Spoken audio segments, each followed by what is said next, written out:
حسد ہے کیا؟ حسد کہتے ہیں کہ کسی کو نعمت ملے نا تو بندے کو یہ تکلیف ہو کہ یہ نعمت اس سے چھن کر مجھے مل جائے، اور اگر مجھے نہ ملے تو کم از کم اس کی تو برباد ہو جائے۔ آپ سوچیں یہ کتنا برا عمل ہے، کتنا گندا ہے وہ شخص جو یہ سوچتا ہے کہ کسی مسلمان کو بربادی ہو جائے۔ ایک بات یاد رکھنا، جو دوسروں کا برا سوچتا ہے نا اس کا خود ہی برا ہوتا ہے، کوئی کسی کا بگاڑ نہیں سکتا۔ ہاں، حسد کرنے والا جلتا رہے گا، کم کسی کا کچھ نہیں کر سکے گا۔ جو اس کے نصیب میں ہے اس کو مل کر رہنا ہے۔ ساری دنیا مل کر کسی کو نیچے کرنے کی کوشش کرے نا، اور اللہ نے عزت رکھی ہے تو کوئی نیچے کر نہیں سکتا، اور ساری دنیا مل کر کسی کو اٹھانے کی کوشش کرے اور نصیب میں ذلت لکھی ہے تو کوئی اس کو بچا نہیں سکتا۔ وَتُعِزُّ مَن تَشَاءُ وَتُذِلُّ مَن تَشَاءُ بِيَدِكَ الْخَيْرُ۔ اللہ جسے چاہے عزت دے، جسے چاہے ذلیل فرمائے، وہ اس کی شان کے لائق ہے۔ ہم اور آپ کون ہوتے ہیں؟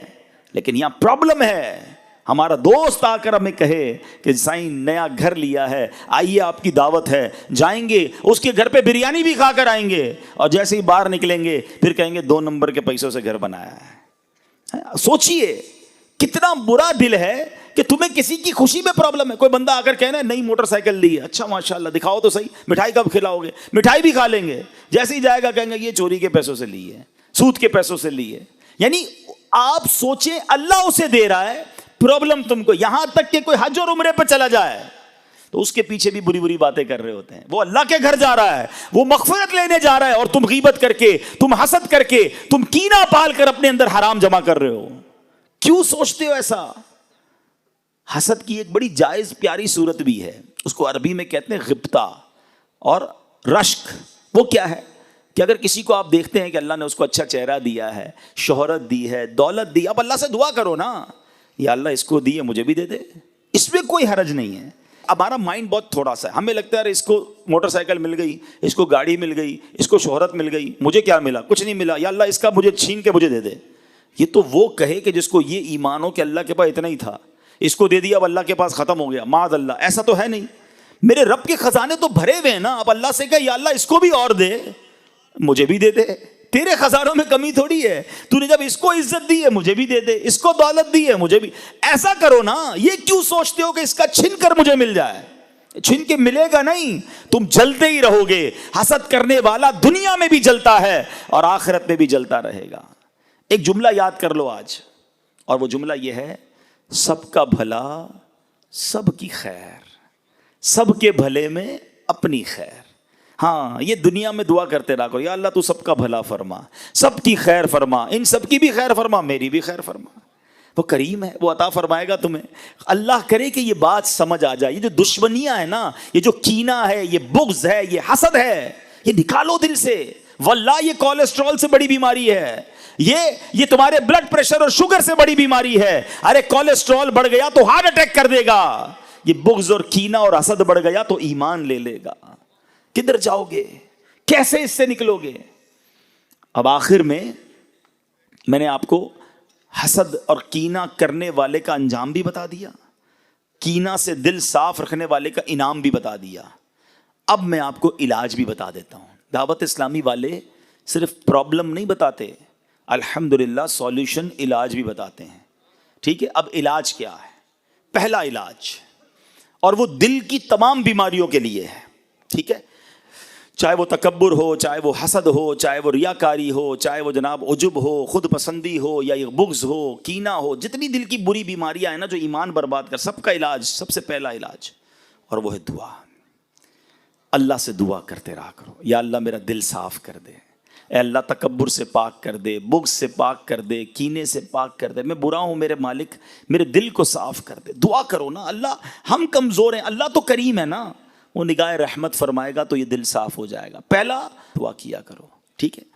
دوسرا علاج وہ ہے اینٹی بائیوٹک، تھوڑا سا مشکل ہوتا ہے نا، انجیکشن لگاتے درد ہوتا ہے نا، یہ درد والا علاج ہے، لیکن ہے بڑا زبردست علاج، کہ جس سے حسد ہو گیا ہے نا، یا جس کے لیے کینہ ہے دل میں، برا لگتا ہے، بربادی کی خواہش ہے جس کی، اور آپ کو لگا یار یہ تو میرے دل میں آ گئی ہے اور میں تو مر گیا۔ اچھا ایک آپ کو عجیب سی بات بتاؤں، جس سے حسد ہے نا یا جس سے کینہ ہے، اس کو پرابلم نہیں ہے، پرابلم آپ کو ہے، کیونکہ آپ کے دل میں بیماری ہے، اس کو تھوڑی بڑا مسئلہ ہے، بیمار آپ ہو گئے ہیں تو اس کو کوئی مسئلہ نہیں، علاج آپ کو کرنا پڑے گا۔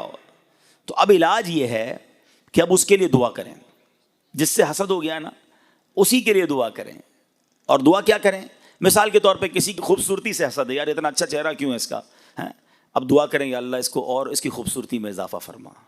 کسی کی دولت سے حسد ہو گیا ہے، دعا کریں یا اللہ اس کے مال میں اور برکت دے. کسی کی شہرت سے حسد ہو گیا ہے، یا اللہ اس کی شہرت میں اور برکت دے. ہے مشکل، آپ بولیں مولوی صاحب بندہ پہلے ہی اچھا نہیں لگ رہا اور آپ کہہ رہے ہیں اسی کے لیے دعا کروں، تو یہی تو میں بتا رہا ہوں، انجیکشن ہے یہ.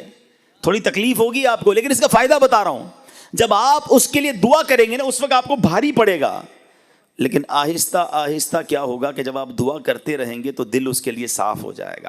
آپ کوئی آ کر بتائے گا نا یار پتہ چلا وہ فلاں کی کاروبار میں اور ترقی ہو گئی، تو آپ کہیں گے میں بھی تو دعا کرتا ہوں، ترقی تو ہونی تھی. کوئی آ کر کہے گا یار وہ اور مشہور ہو گیا، ارے اللہ اور عزت دے، میں بھی تو دعا کرتا ہوں. اب آپ کے دل سے یہ حسد اور کینہ صاف ہونے لگ جائے گا. تیسرا علاج، یہ بھی تھوڑا سا کڑوی گولی ہے، اور وہ کیا ہے؟ میں بیمار ہے نا، بیمار کو دوائی تو دینی پڑے گی نا. علاج کرنا ہے تو دوائی لے لو، نہیں کرنا تو آپ کی مرضی ہے. اور وہ کیا ہے کہ جس سے حسد یا کینہ ہو گیا ہے نا اس کو جا کر تحفہ دے. تحفہ کیا ہے؟ تحفہ حدیث میں آتا ہے تحفہ دو محبت بڑھے گی. ہاں اب بندہ بولے مجھے اس کا چہرہ ہی اچھا نہیں لگتا، آپ کہہ رہے تحفہ اس کو دو جا کے. بیمار تم ہو نا، علاج کرنا ہے تو دو تحفہ، انشاءاللہ محبت بڑھ جائے گی، علاج ہو جائے گا، دل صاف ہو جائے گا. ہاں ایک گڑبڑ مت کرنا کہ جا کر تحفہ دیتے وقت کہنا بھائی تم سے حسد ہو گیا تھا، مولانا صاحب نے کہا تحفہ دو اس لیے تحفہ لے کر آئے، اور پھڈا ہو جائے گا بھائی. ہاں بتانا نہیں ہے، ویسے ہی جا کے تحفہ دینا ہے. لیکن سمجھانا یہ چاہ رہا ہوں کہ جس سے بھی اگر دل میں یہ پرابلم ہو گئی ہے تو اس سے میرا دل صاف ہونا میرے لیے ضروری ہے، اس کے لیے نہیں، ورنہ میں مارا جاؤں گا، کہیں میرا ایمان برباد نہ ہو جائے. اور آخری بات، یہ جو حسد ہے نا یا کینہ یہ سکون لے جاتا ہے. کوئی ایسا میرا بھائی موجود ہے نا جس کو نیند نہ آتی ہو، ٹینشن رہتی ہو، تو چیک کر لو، تمہیں لگتا ہے کسی سے حسد ہو گیا ہے، کسی کا کینہ، کسی کا بغض دل میں پال لیا ہے، کیونکہ اسی کے بارے میں سوچتے رہتے ہو. تو آگے بڑھ رہا ہے تمہیں پرابلم ہو رہی ہے. اگر آپ پرسکون رہنا چاہتے ہو نا، اچھی میٹھی نیند سونا چاہتے ہو، تو جو میں نے ایک جملہ سکھایا ہے نا، سب کا بھلا سب کی خیر، سب کے بھلے میں اپنی خیر، خوش ہوا کرو. لوگ کوئی کہے نا یار پتہ چلا وہ ترقی کر رہا ہے، اچھا ماشاءاللہ، یا اللہ اسے اور ترقی دے. ارے یار اس کی فصل اس بار اور بڑھ گئی، میرے مولا اس کی فصل میں اور ترقی دے. آئی صاحب وہ فلاں بندہ عمرے پہ حج پہ جا رہا ہے، یا اللہ اس کو بار بار بھیج. وہ بڑا مشہور ہو گیا ہے، اللہ اس کی عزت میں اور برکت. مجھے کیوں پرابلم ہو رہی ہے؟ میں خوش رہوں نا. مسلمان کی خوشی میں خوش رہو، اللہ تمہیں بھی خوش کر دے گا.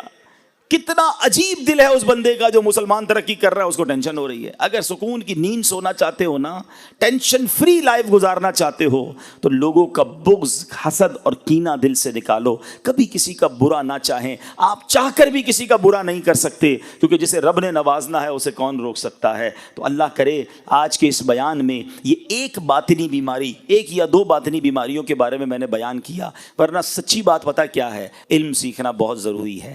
ہمیں شاید جسمانی بہت ساری بیماریوں کے بارے میں پتہ ہے، مگر یہ جو دل کی باطنی بیماریاں ہیں نا، جو ایمان برباد کر دیتی ہیں، ان کے بارے میں جاننا بہت ضروری ہے. تکبر ہر دوسرے آدمی کے اندر نظر آتا ہے، وہ کیا ہے، اس کی تعریف کیا ہے، اس سے بچا کیسے جا سکتا ہے، ریاکاری کس کو کہتے ہیں، خود پسندی کسے کہتے ہیں. تو ایسی بہت ساری بیماریاں ہیں. تو میں گزارش کروں گا کہ دعوت اسلامی کے اجتماعات میں آتے رہیں، ہمارے مکتبۃ المدینہ کی کتابیں خرید کر پڑھیں تاکہ پتہ چلے کہ یہ بیماریاں کیا ہیں. ایک کتاب کا نام بھی بتا دیتا ہوں، اس کتاب کا نام ہی یہی ہے، باطنی بیماریوں کے بارے میں معلومات. ایک ہی کتاب میں بہت ساری باطنی بیماریاں ڈیٹیل کے ساتھ لکھی ہیں. خدارہ پڑھیے، ایک دوسرے کو یہ تحفے میں دیجیے. کتابوں کا تحفہ دینے کا رواج ڈالیں تاکہ علم پھیلے. کسی کو کتاب دیں گے، وہ خود پڑھے گا تو بھی آپ کو ثواب ملے گا، وہ کسی اور کو دے گا پھر بھی آپ کو ثواب ملے گا. تو ہمارے تحفے بھی ایسے ہونے چاہیے جو صدقہ جاریہ والے یا آگے رہنے والے یا آگے بڑھنے والے ہوں. اللہ کرے کہ ہم سب اپنے دل کی صفائی کرنے میں کامیاب ہو جائیں.